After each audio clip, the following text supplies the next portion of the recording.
5,5 millones de estadounidenses han sido diagnosticados con trastorno bipolar. Sin embargo, su aparición en el cerebro es un misterio. Me han dicho tantas veces, coge las riendas de tu propia vida, demasiadas como para llevar la cuenta. Creía que todo era una especie de maldición que me había echado a mí misma. El empeño por comprender el cerebro bipolar es clave para entender el propio cerebro humano. Estamos todos interconectados. No me creo que si investigamos un área del cerebro, los descubrimientos que hagamos no tendrán aplicaciones en otras áreas.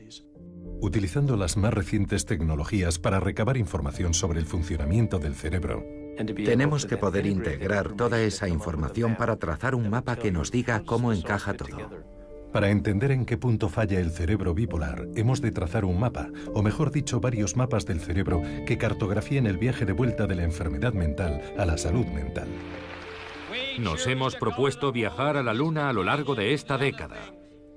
Yo lo comparo con el viaje a la Luna. No porque sea fácil, sino porque es difícil. Para poder viajar al espacio exterior, hubo que poner a trabajar juntos a todos nuestros científicos en pos de un objetivo común. Ahora tenemos que viajar al espacio interior, descubrir el cerebro humano.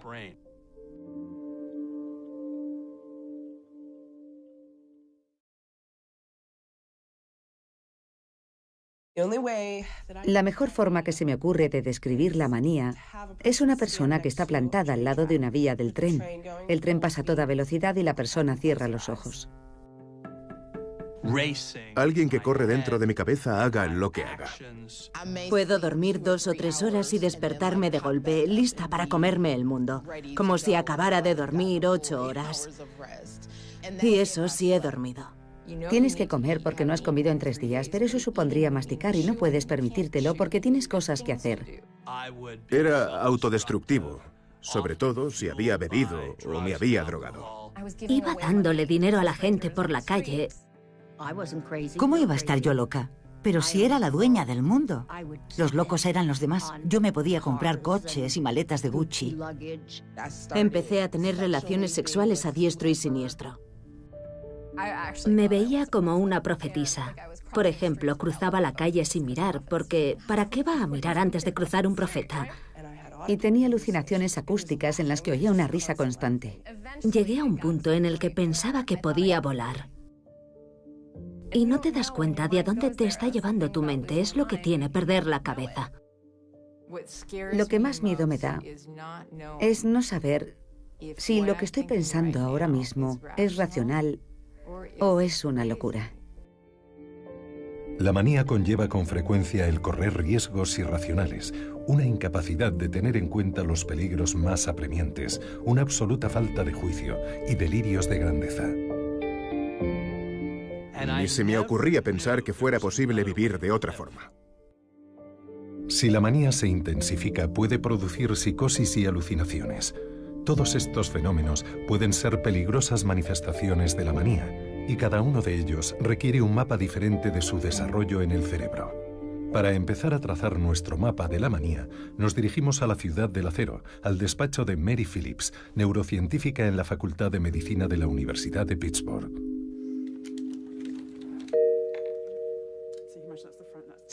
Estoy usando unas herramientas conocidas como tecnologías de neuroimaginería que nos permiten estudiar en vivo el funcionamiento y la estructura del cerebro humano en tiempo real.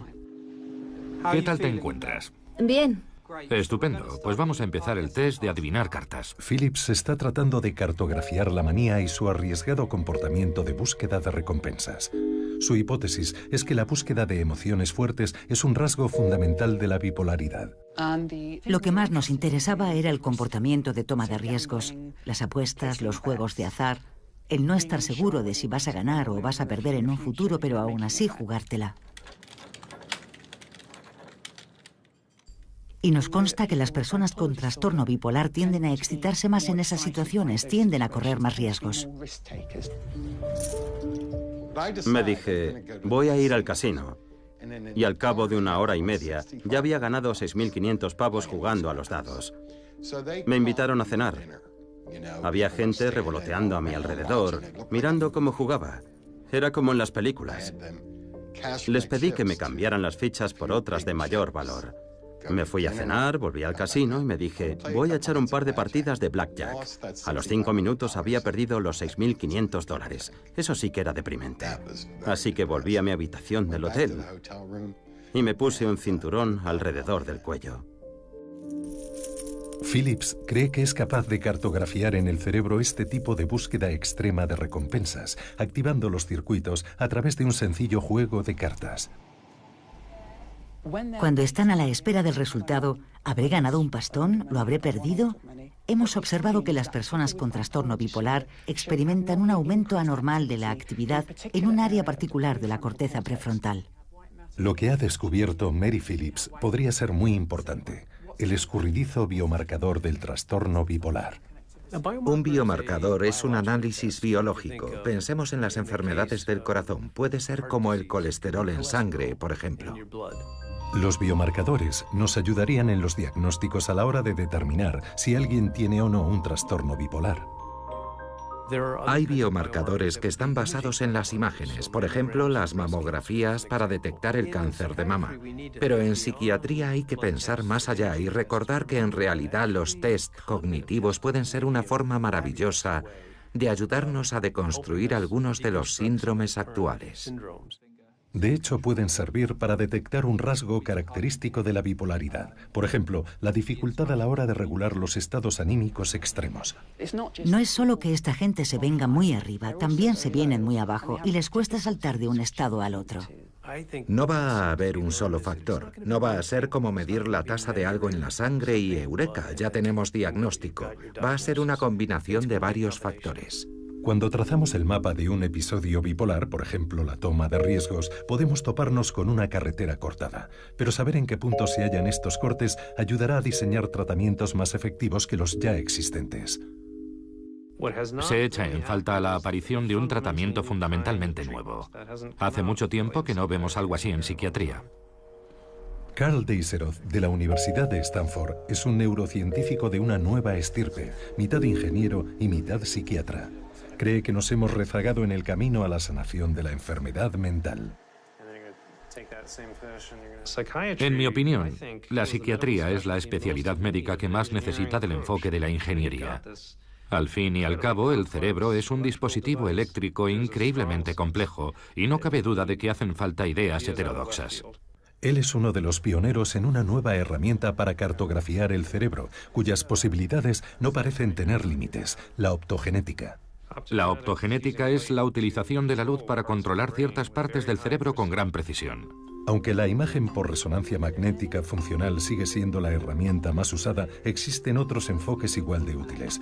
Deisseroth pretendía ofrecer una interpretación de los circuitos eléctricos del cerebro interviniendo en la actividad de las neuronas. La optogenética, que ya se ha probado en ratones, nos brinda la capacidad de cambiar lo que ocurre en el cerebro y de ver los efectos resultantes y los mecanismos del cambio. Todo lo que hace el cerebro se puede controlar, empezando por acciones tan sencillas como girar a la izquierda o a la derecha. Toqueteando el patrón de actividad adecuado de las neuronas adecuadas, podemos hacer que un ratón, por ejemplo, gire a un lado o al otro. El cerebro del ratón tiene una organización similar a la del ser humano, lo que lo convierte en un gran modelo para la optogenética. Deisseroth no solo puede controlar su movimiento, sino también su comportamiento. En este caso es capaz de reducir su ansiedad. Normalmente, si la ansiedad está presente en una situación de peligro, es porque es muy útil. Pero en un ser humano se puede volver patológica y producir mucho sufrimiento. Así es como funciona la optogenética. Pongamos que Deisseroth quiere cartografiar un problema que está presente tanto en la manía como en la depresión: la ansiedad. Las algas, esa papilla verde y viscosa, contienen un gen que transforma la luz en electricidad. Ese gen de las algas se inserta en el cerebro del ratón y se ilumina a través de su cráneo con una luz de fibra óptica. Como podemos ver en este experimento sobre la ansiedad, han soltado a un ratón en un laberinto. Un brazo del laberinto tiene unas paredes altas y el ratón se siente muy seguro porque no puede ver el suelo. El otro brazo no tiene paredes y cuando el ratón llega a esas zonas más despejadas del laberinto, puede ver el suelo y tiene un comportamiento ansioso. Los ratones son por naturaleza ansiosos. Prefieren permanecer en espacios cerrados donde se sienten seguros. Pero la cosa cambia cuando se dirige una luz de fibra óptica en el centro de la ansiedad del cerebro de un ratón modificado genéticamente. Cuando le da la luz, se abren los canales y las neuronas empiezan a activarse. Al controlar la luz, los patrones de actividad de la neurona modificada genéticamente cambian, reduciendo su ansiedad. El ratón ya no tiene miedo de explorar los demás brazos del laberinto, los que no tienen paredes. Cualquier cosa, desde la más sencilla hasta la más compleja, se puede controlar si desentrañamos sus circuitos neuronales y entendemos qué es lo que causa su comportamiento. Al iluminar las neuronas modificadas genéticamente, la optogenética nos permite modificar la actividad eléctrica del cerebro. Estudiando estos cambios, los investigadores pueden entender mejor los circuitos cerebrales, cartografiar nuevas carreteras causales y abrir nuevas posibilidades de intervención. Hace 10 años no podíamos hacer estas cosas. Hoy sí, porque podemos manipular los circuitos, así como monitorizarlos y medirlos. Miles de laboratorios ya usan esta técnica. Se han publicado artículos en todo el mundo y la gente le está encontrando aplicaciones que a mí ni se me habrían ocurrido.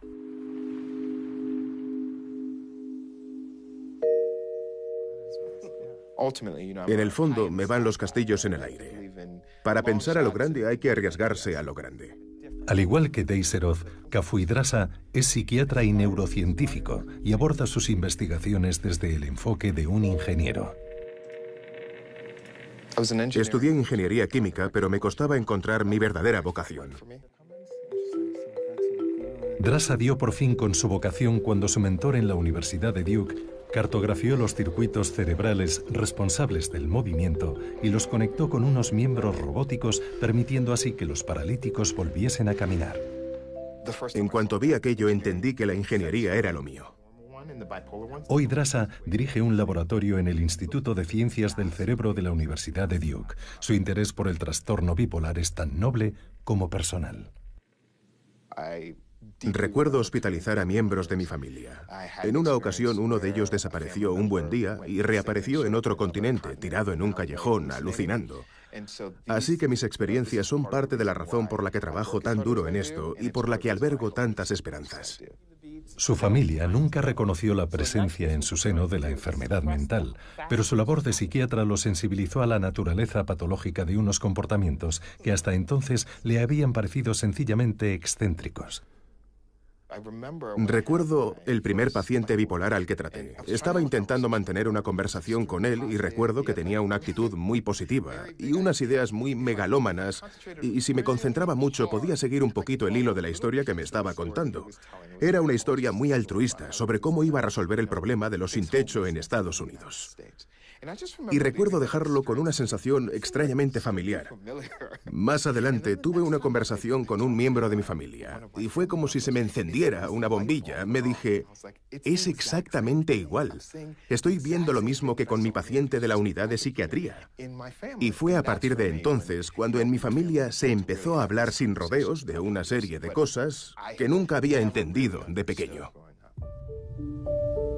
La experiencia de Drasa con la enfermedad mental es común. El silencio y la vergüenza han sido muy habituales en todas las sociedades y culturas a lo largo de la historia. Soy originaria de Irán y allí no se habla de estas cosas ni se les hace un seguimiento. Melody Moetzi es escritora, abogada y activista por los derechos humanos.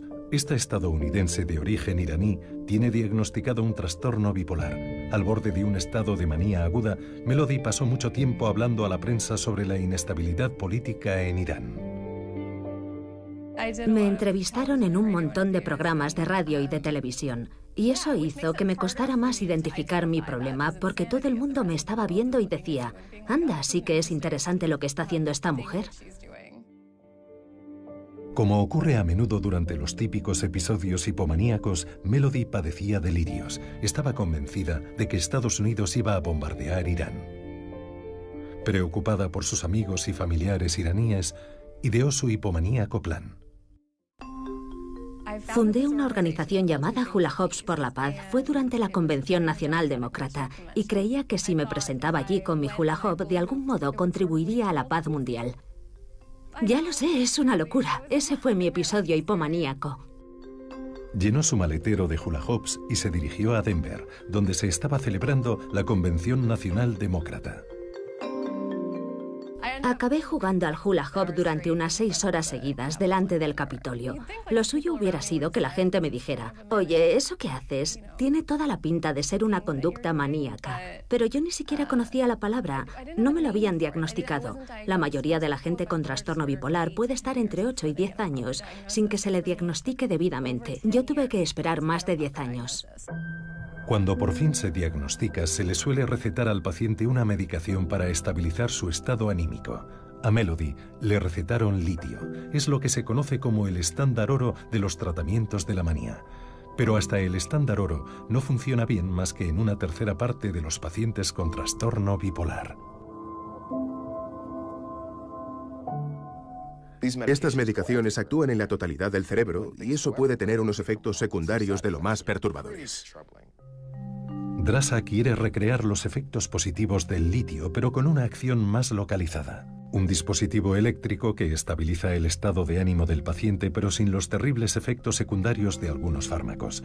Tras ser testigo del éxito de su mentor, Drasa sabía que iba a necesitar su propio mapa cerebral. El reto está en que en el comportamiento emocional se entrelazan toda clase de estados mentales, recuerdos, emociones, sentimientos, que están repartidos en diversas áreas del cerebro. En el trastorno bipolar, las señales eléctricas suelen ser confusas. Hay obstáculos que obstruyen las señales y esas señales han de ser redirigidas. ¿Podemos localizar los problemas? Es casi como cuando te hacen un electrocardiograma en el hospital para localizar un problema en tu ritmo cardíaco. Con la ayuda de la optogenética, Drasa ha creado un dispositivo para sortear esos obstáculos. Lo llama su impulsor de circuito cerrado. Este es el aspecto del dispositivo dentro de la cabeza de un animal. La idea es que se puede configurar. Y como solo actúa donde lo necesitamos, solo estimula el área que deseamos corregir. No hay que preocuparse de los efectos secundarios que suelen tener los medicamentos. Para poder crear este impulsor, necesitaba sujetos de prueba, en este caso ratones, a los que implantó genes de humanos con trastorno bipolar. Cuando les implantamos ese gen que hemos identificado en los seres humanos, empiezan a mostrar comportamientos que recuerdan a los que vemos en los humanos. Se insertan 64 sensores en el diminuto cerebro del ratón bipolar. Un ordenador monitorea las señales eléctricas que emite o dispara el cerebro en todo momento. 30.000 datos por segundo procedentes de los 64 cables. Y esa información se almacena en nuestro ordenador, donde la podemos analizar. Analizando esta actividad eléctrica, Drasa puede crear un mapa dinámico que le permite seguir el recorrido de cada pensamiento por el cerebro. El impulsor de circuito cerrado detecta cuando una señal se topa con un obstáculo en su ruta, descodifica esa señal y la reintroduce en el otro lado, sorteando así el obstáculo, de tal forma que la señal eléctrica puede ser leída correctamente en su destino. Leemos la información, la procesamos y volvemos a enviársela al cerebro. Drasa no cree que se deban implantar genes modificados y cables de fibra óptica en cerebros humanos, pero espera que el mapa que está desarrollando gracias a la optogenética y su impulsor de circuito cerrado tengan aplicaciones en otro tipo de tratamientos. Cuando se trata de curar a los pacientes y de ayudarles a recomponer su vida, lo que queremos es obtener resultados limitando las intervenciones al mínimo indispensable. La ingeniería y la neurociencia están conduciendo a científicos como Deiseroth y Drasa a terrenos inexplorados en la investigación bipolar. Pero las herramientas que han creado no se limitan a la manía. Para los que cabalgan el tigre de un episodio maníaco, puede ser igual de peligroso apearse de su montura y caer en una depresión. Tienen una espada de Damocles sobre su cabeza y tenemos que hacer algo más por ellos que lo que estamos haciendo.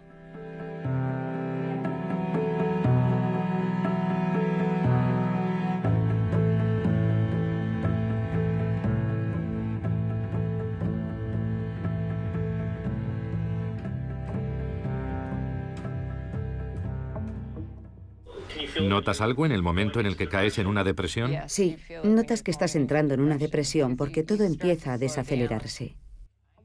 Todavía me acuerdo de cuando llamaba a mi psiquiatra y me remitía a urgencias.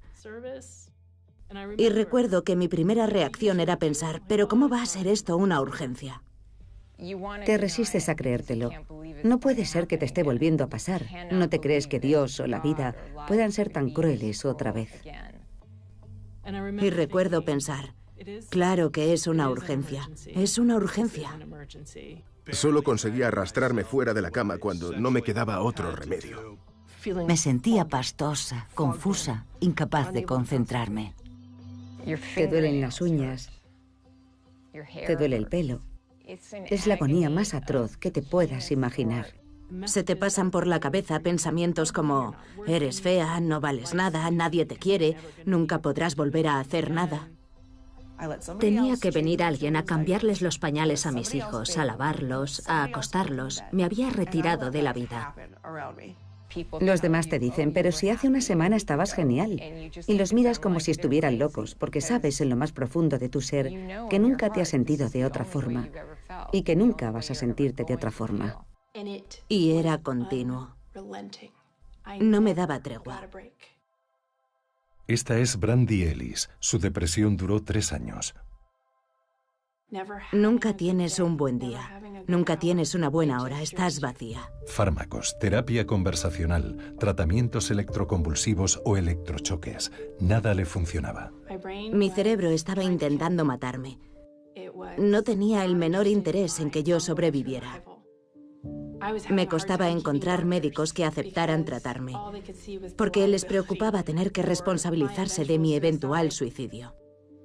Tuve un psiquiatra que, al ver que no me funcionaba ningún tratamiento, me dijo que dejara mi trabajo, porque no iba a poder volver a trabajar nunca más, y que renunciara a seguir probando medicamentos y que encontrara a Dios. A falta de otras opciones, Brandy oyó hablar de la labor de Helen Mayber, una neurocientífica de la Universidad de Emory, pionera en el uso de la ECP, o estimulación cerebral profunda, un tratamiento de último recurso contra la depresión. La estimulación cerebral profunda estaba teniendo mucho éxito a la hora de aliviar los síntomas de los pacientes con Parkinson, así que era una tecnología avalada por la experiencia y estaba disponible. Allá por los años 90, cuando Mayber vio el éxito de la estimulación cerebral en el tratamiento del Parkinson, pensó que podría funcionar en los casos de depresión severa, los pacientes a los que ella describe como atascados. Has perdido la capacidad de encontrar una ruta alternativa y de tratar de autocorregirte. Estás en la cuneta y no te puedes mover. El nombre estimulación cerebral profunda es una descripción certera del procedimiento. El paciente permanece despierto mientras el cirujano le taladra el cráneo y le inserta unos electrodos en un área específica del cerebro previamente cartografiada. Los electrodos emiten un pulso eléctrico continuo. La intensidad del pulso puede aumentar o disminuir para estimular el área del cerebro que rodea el electrodo. Igual que usamos un marcapasos para tratar una arritmia cardíaca, podemos usar la estimulación cerebral para alterar la forma que tiene un paciente de regular sus estados anímicos. En los pacientes con Parkinson, la clave para tratar los temblores de las manos resultó ser un mapa detallado del circuito o red neuronal que controla el movimiento de las manos. Mayber empezó a desarrollar su propio mapa, el primero en su género, que no estaba relacionado con el movimiento, sino con el estado de ánimo. Empezamos a finales de los años 80 estudiando modelos neurológicos de la depresión a partir de la neuroimaginería, de la tomografía por emisión de positrones, y observamos que había un patrón y que todos los pacientes con depresión lo compartían. La depresión parecía manifestarse de igual modo en todos los casos. Mayber y su equipo descubrieron que una y otra vez estaban implicadas las mismas regiones del cerebro. Empezamos a trazar un mapa y pudimos ponernos a estudiar cómo se conectan entre ellas todas esas áreas particulares, valiéndonos de otras técnicas de imaginería que nos permitieron cartografiar la sustancia blanca. Los circuitos de la sustancia blanca son las rutas que conectan los diferentes distritos del cerebro. Pero ¿cuáles son las carreteras que controlan nuestro estado de ánimo? Conociéndolas, Mayber sabría dónde implantar los electrodos. Gracias a la imagen por resonancia magnética funcional, su equipo se estaba acercando a la meta. Entonces hicimos nuevos experimentos en el quirófano para cartografiar la sustancia blanca antes de implantar los electrodos. Y sabíamos exactamente dónde ponerlos. Cuando su mapa de la depresión tomó forma, Mayber tardó un año en encontrar a su primer voluntario. El día de la primera operación, ella y su equipo se hallaban al borde de lo desconocido. Porque, francamente, el primer experimento en el quirófano podía saldarse con un empeoramiento de los síntomas. Brandy fue la paciente número 29. Tenía unas dudas terribles, pero estaba desesperada. Cuando estás en la mesa de operaciones, te preguntas cómo has llegado a un punto en el que perforarte el cráneo te parece una buena idea.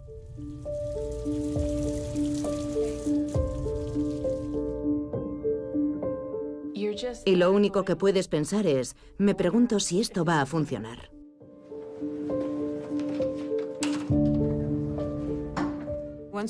Cuando estuvimos listos e implantamos el primer electrodo, ya podía empezar la estimulación cerebral. Las instrucciones eran sencillas. Vamos a empezar y tu papel es decirnos si notas que te está pasando algo. Empezaron con una estimulación de baja intensidad y nada. Aumentaron la intensidad de los impulsos eléctricos y seguía sin pasar nada. Pasamos al siguiente contacto y lo volvimos a encender. Nada. Puede que no estuviéramos usando los parámetros adecuados, pero decidimos que era mejor seguir yendo por orden. Y llegamos al tercero. Lo encendimos. Empezamos por una corriente baja y no pasó nada. Subimos a unos 5 voltios y la paciente dijo, anda, esto sí que es interesante. En un momento dado, dieron en el clavo. Y la doctora Mayberg se dio cuenta. Y yo me di cuenta. Y me pidió que se lo describiera.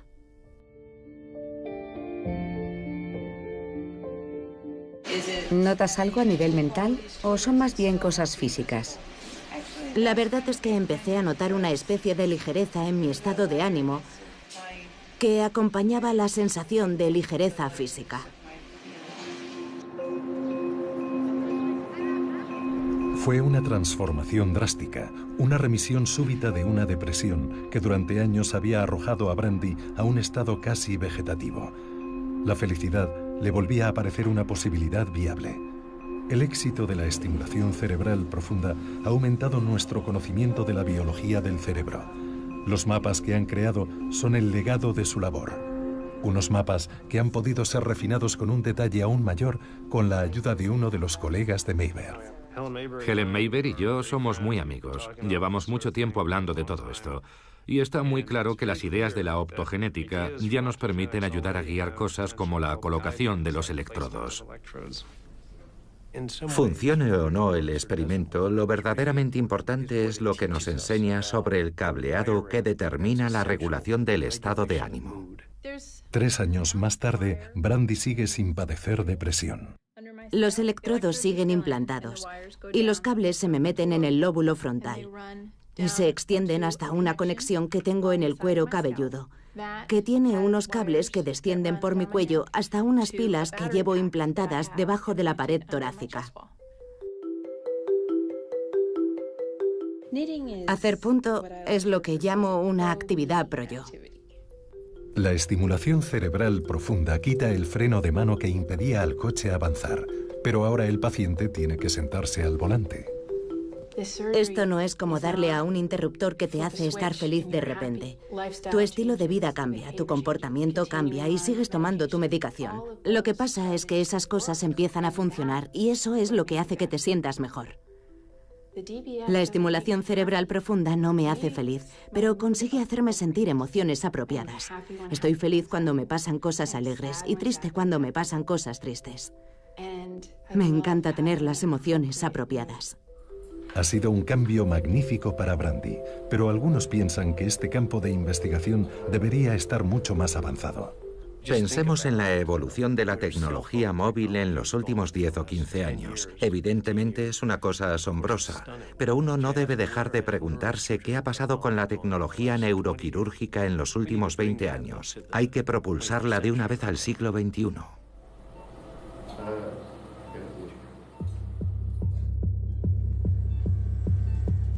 Aplicar un gel conductor en las sienes. Ajustar los electrodos.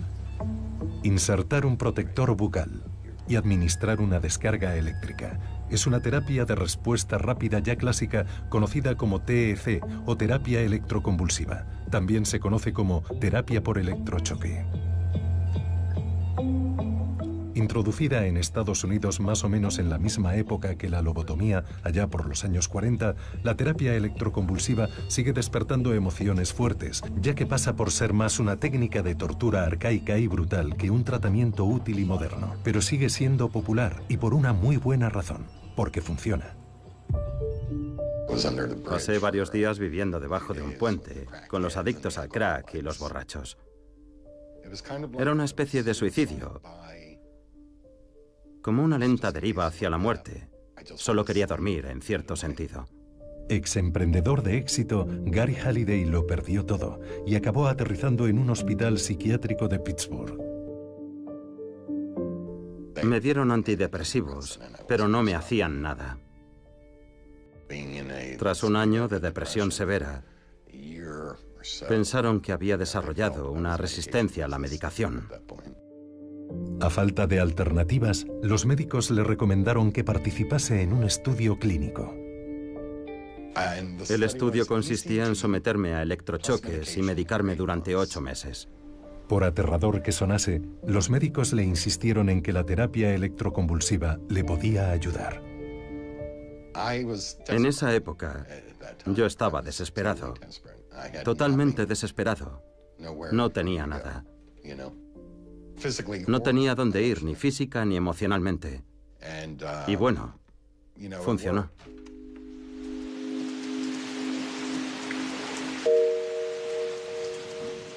Por lo general me derivan a los pacientes cuando todo lo demás no ha funcionado. Esta catedrática de ciencias psiquiátricas y comportamentales en la Universidad de Duke, Sarah Lisanby, ha ahondado en nuestra comprensión de lo eficaz que puede ser la terapia electroconvulsiva.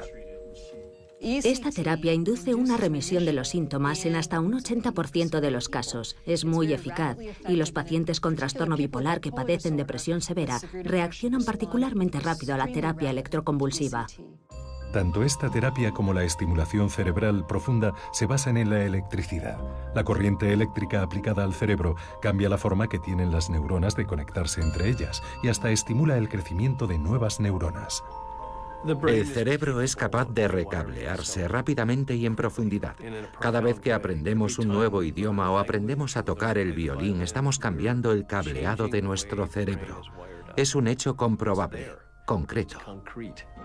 Se cree que la corriente eléctrica estimula la reorganización del cerebro, creando nuevos puentes y rampas de acceso en nuestro mapa, nuevas rutas que permiten sortear los atascos que puede producir la depresión.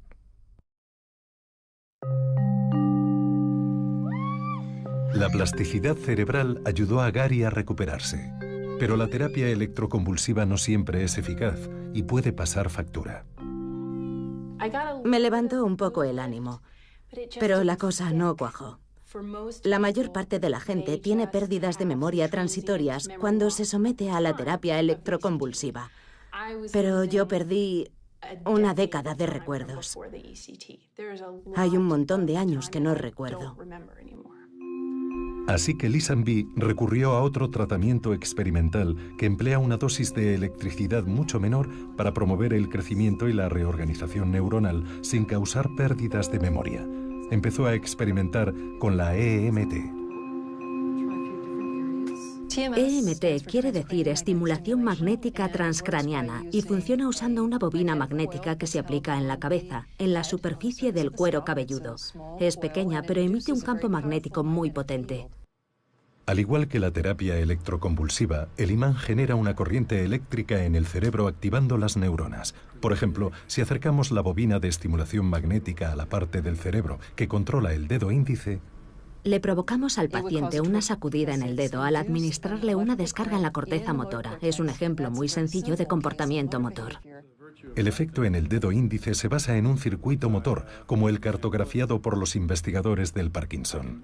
Pero a Lisanby le interesaban los estados de ánimo, y el lugar más obvio en el que empezar no era otro que el mapa de Helen Mayberg.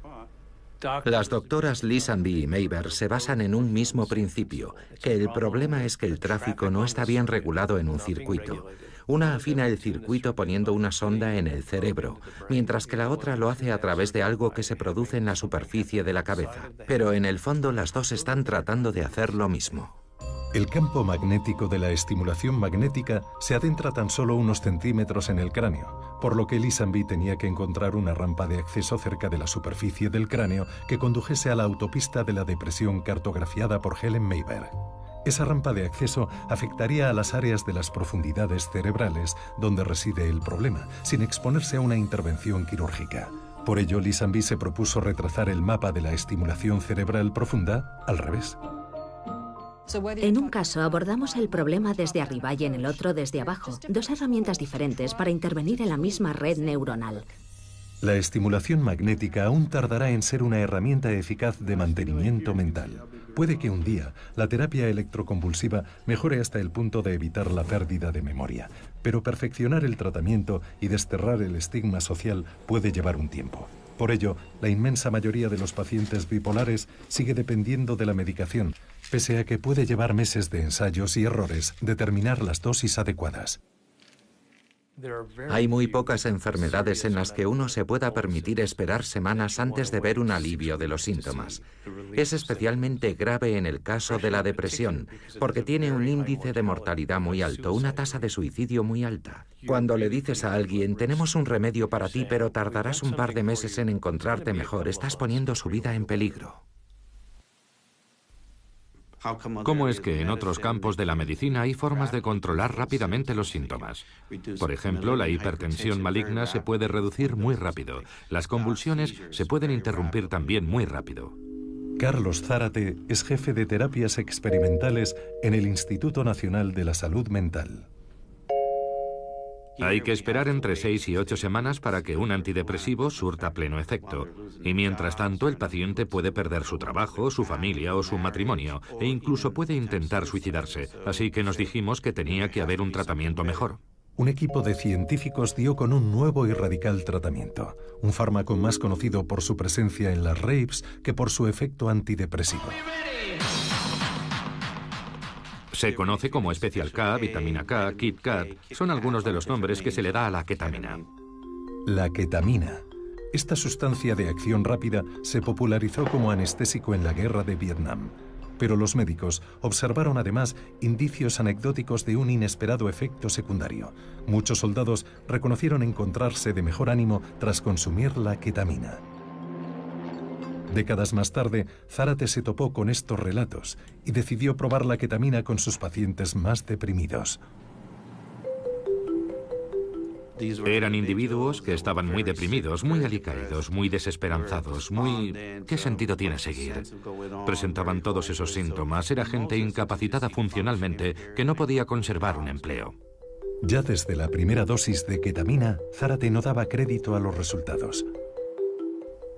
Con solo una infusión de ketamina se observa una rápida mejoría de la depresión al cabo de unas horas, y eso supone un gran cambio de paradigma. En cuanto se demuestra que tal cosa es posible, todo el mundo dice, eso es, tenemos que ponernos a investigar sustancias que hagan eso. Sin embargo, la ketamina tenía sus inconvenientes. Para empezar, no funcionaba en todos los casos. En más de un tercio de los pacientes de Zárate no surtía efecto, y en muchos de los que sí notaron el efecto, este desaparecía al cabo de unas semanas. Por suerte, Zárate tenía un compañero que podía ayudarle a comprender por qué.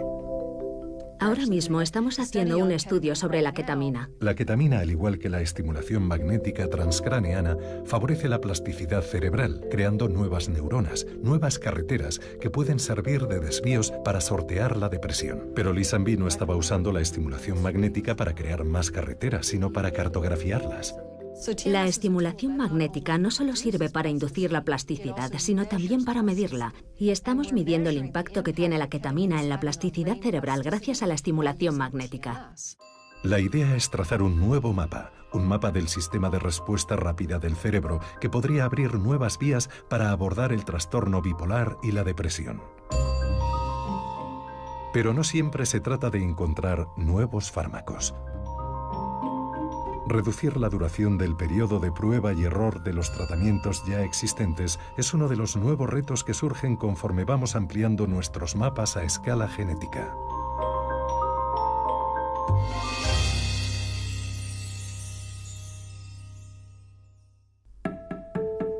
Mi padre sufría un trastorno maníaco depresivo. Mi madre padecía depresión severa y alcoholismo. Y mi padre sufría un terrible estrés postraumático. Toda mi vida he luchado con el miedo de acabar padeciendo una enfermedad mental. Y mi mujer y yo nos enfrentamos al miedo de que un día nuestros hijos tengan esas enfermedades. A pesar de que el trastorno bipolar tiene un fuerte componente genético, a menudo no se aborda el tema en las familias. Pero una vez se ha diagnosticado a uno de ellos, cualquier excentricidad en el árbol genealógico cobra un nuevo significado. Teníamos un tío que nunca salía de su habitación y era una especie de ermitaño. Pero todo el mundo decía, son las cosas del tío de Jota. Todo el mundo sabe que nunca sale de su cuarto. Nadie decía, ¿pero qué le pasa al tío? ¿Nadie ha tenido nunca una conversación con él? ¿Nunca ha ido al hospital? Sabía que mi familia estaba trufada de casos de enfermedad mental, pero yo soy la única a la que le han diagnosticado trastorno bipolar.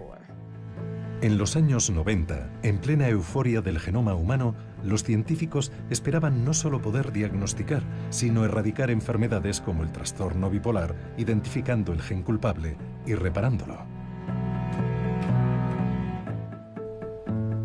Cuando yo empecé mi carrera, la genética molecular estaba dando sus primeros pasos como método para cartografiar los genes de las enfermedades. Era un periodo muy excitante. John Kelso es genetista en la Universidad de California en San Diego. De todas las enfermedades psiquiátricas, el trastorno bipolar parecía la más genética en aquel entonces. Y este es su colega Melvin McInnes, de la Universidad de Michigan. Muchos empezamos nuestra carrera estudiando la genética del trastorno bipolar, identificando familias que lo padecían y buscando los genes que lo causaban. Si existiera un gen del trastorno bipolar, ya lo habríamos identificado. Hoy los científicos creen que son varios los genes que contribuyen a la aparición del trastorno bipolar. Es la gran pregunta. ¿Cuántos genes? Por lo menos hay varias docenas, pero podrían ser cientos o miles incluso. Tener una lista de genes es genial, y es un gran avance, pero no es más que un punto de partida. Lo que de verdad nos interesa saber es cómo operan esos cambios genéticos a nivel celular. Así que los investigadores han empezado a agrupar los genes de riesgo en combinaciones de 3, 4 o incluso más para estudiarlos a nivel celular y así cartografiar el desarrollo de las neuronas bipolares. Nos preguntamos si las neuronas bipolares no tendrían un funcionamiento diferente del que tienen las células de un individuo sano. Para elaborar su estudio, los científicos del equipo de McInnes empezaron a tomar muestras de células de piel de unos voluntarios con y sin el trastorno, y a partir de ellas obtuvieron células madre. Esta es una muestra de un paciente con trastorno bipolar. Las células madre se pueden convertir en cualquier tipo de célula del cuerpo humano. En el laboratorio de McInnes, lo más habitual es que las células madre se acaben convirtiendo en neuronas. De esta forma, crean minicerebros que les permiten estudiar su desarrollo. ¿Los circuitos de las personas con el trastorno se forman durante la misma fase de desarrollo que en las personas sin el trastorno? ¿Producen los mismos tipos de circuitos o de células? ¿Estas células se comunican de la misma forma? Todas son incógnitas absolutas y es lo que estamos estudiando. Aparte de cartografiar su desarrollo básico, empezaron a cartografiar cómo estas neuronas derivadas a partir de células madre reaccionan a la medicación. Nos hemos centrado en el litio porque es el primer estabilizador del ánimo, el más antiguo y sigue siendo el tratamiento más eficaz para el trastorno bipolar, pero no sabemos por qué a algunos pacientes les funciona y a otros no. Aquí está el famoso litio.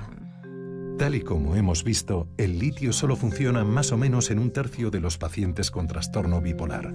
Dar con la medicación adecuada y la dosis adecuada puede llevar meses y a veces años de prueba y error. Pero si cartografiamos el desarrollo neuronal basándonos en combinaciones de genes de riesgo, quizá obtengamos pistas sobre las combinaciones de genes de riesgo que se resisten o que reaccionan a la medicación. Es un buen ejemplo de cómo, encontrando un punto de apoyo en la biología, de pronto podemos pensar en tratamientos posibles para el problema más localizados. A partir de ahí, la complejidad tan solo va a más. Hacer un mapa neuronal en un laboratorio aséptico es un poco como hacer un mapa de carreteras de una urbanización cerrada, pasando por alto el caos de la vida o las colisiones con los elementos de nuestro entorno. Millones de interacciones diarias que desaparecen por completo de la ecuación. El hecho de que alguien tenga una vulnerabilidad genética al trastorno bipolar no quiere decir forzosamente que lo vaya a desarrollar. Siempre hay una interacción entre naturaleza y entorno. Hay muchos estudios que nos indican que las adversidades y el estrés a temprana edad entrañan un riesgo generalizado en muchas enfermedades psiquiátricas. La esperanza era que la genética pudiera aportar una solución al trastorno bipolar, un camino directo a la curación. En efecto, estamos tratando de comprender una multitud de condiciones que conducen a un mismo conjunto de síntomas. La lección parece ser que con solo un mapa no basta para alcanzar la salud mental. Al no tratarse de un único problema, nunca podrá haber una única solución. Hay que apreciar y comprender la enorme complejidad bioquímica de estos trastornos. Básicamente, ahora mismo solo estamos rascando la superficie. Hemos visto los esfuerzos y los recursos movilizados en torno a la cartografía del cerebro. Pero resulta que todos nosotros, padezcamos o no trastorno bipolar, tenemos la capacidad de modificar el mapa de nuestro cerebro. Usando la plasticidad intrínseca del cerebro y la repetición de ciertos comportamientos, podemos cambiar el cableado del cerebro y su funcionamiento. A eso es a lo que nos referimos cuando hablamos de la recuperación. Los estudios hechos a monjes tibetanos mediante imagen por resonancia magnética funcional documentan los cambios físicos que se producen en su cerebro a través de la meditación. El titular más popular es: "La felicidad pasa por recablear el cerebro". Los circuitos neuronales responsables de la resiliencia pueden ejercitarse a través de una forma de terapia que todos conocemos, la palabra. Cuando empecé mis prácticas de psiquiatría, creía que lo mejor que podíamos hacer por los pacientes era desarrollar un impulsor de circuito cerrado perfecto. Pero tras pasar un tiempo con terapeutas experimentados, descubrí que en algunos casos están igual de capacitados para recalibrar los sistemas cerebrales. Así que ahora creo firmemente en el poder de la terapia. Hay cosas como la meditación o el pensamiento positivo que pueden cambiar nuestra forma de pensar. Nos recablean la mente, en cierto sentido nos hacen felices. Todos hemos oído hablar de la terapia conversacional, pero hasta el momento no habíamos sido capaces de entender cómo funciona. Hoy, gracias a la imaginería cerebral, podemos observar sus efectos en el cerebro. Hay cientos de variedades de terapia conversacional. La clásica, en la que el paciente se echa en un diván a hablar, a veces combinada con alguna medicación, funciona en algunos casos. En otros, es importante que toda la familia esté involucrada. El caos que, como es lógico, conlleva el trastorno bipolar, afecta inevitablemente a los hijos. El trastorno bipolar deteriora la relación del paciente con su entorno. Hace que esté irritable y que cueste más comunicarse con él. Para los padres y los hermanos es muy difícil, y el objetivo de la terapia es mejorar la comunicación y la comprensión mutua. Los hijos de padres con trastorno bipolar tienen que lidiar a menudo con el comportamiento errático de sus padres. Me negué a seguir ningún tipo de tratamiento hasta los 35 años. Hasta ese momento, cada vez que tenía un episodio, maltrataba a mis hijos. El estrés al que suelen verse sometidos los hijos de padres bipolares los expone a desarrollar a su vez el trastorno.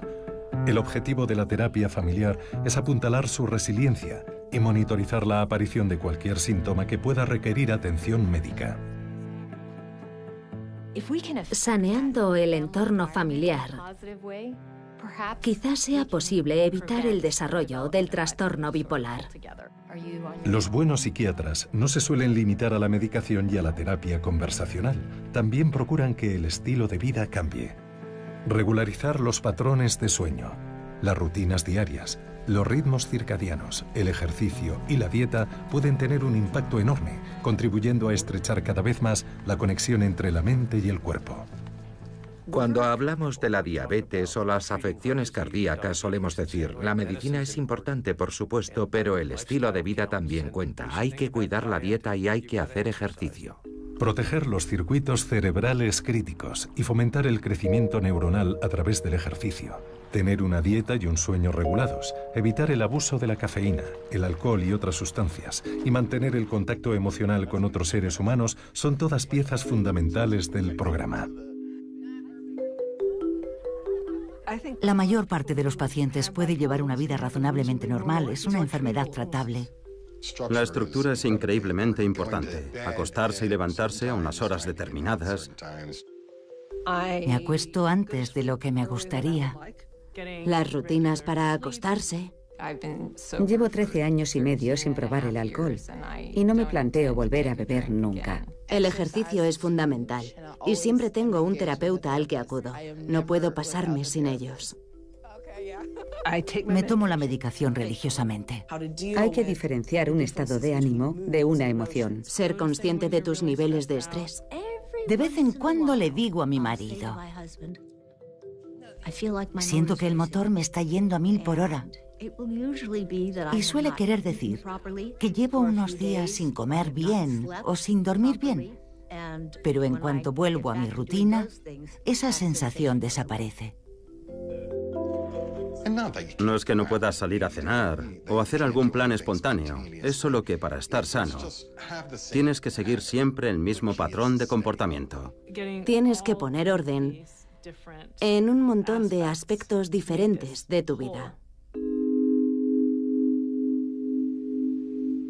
Estamos viendo avances en el campo de la biología, la neurología, la ingeniería y la cirugía. Ahora tan solo nos falta averiguar cómo encajan todas estas piezas. En esta era, la era del cerebro, nos hemos propuesto entender dolencias tan terribles como el trastorno bipolar, la esquizofrenia, el autismo y el Alzheimer, entre muchas otras. Pero el comprender cómo se rompen las personas nos ayuda también a comprender qué es lo que hace que una persona esté entera. Quizás sea esta la investigación más profunda de la naturaleza humana. Siempre hemos querido contestar esas preguntas. ¿Qué es lo que hace de nosotros lo que somos? Hemos llegado hasta los confines del espacio exterior para tratar de entender de dónde venimos. Y sin embargo, todavía no entendemos los aspectos más elementales de lo que verdaderamente hace de nosotros lo que somos. Nuestro cerebro.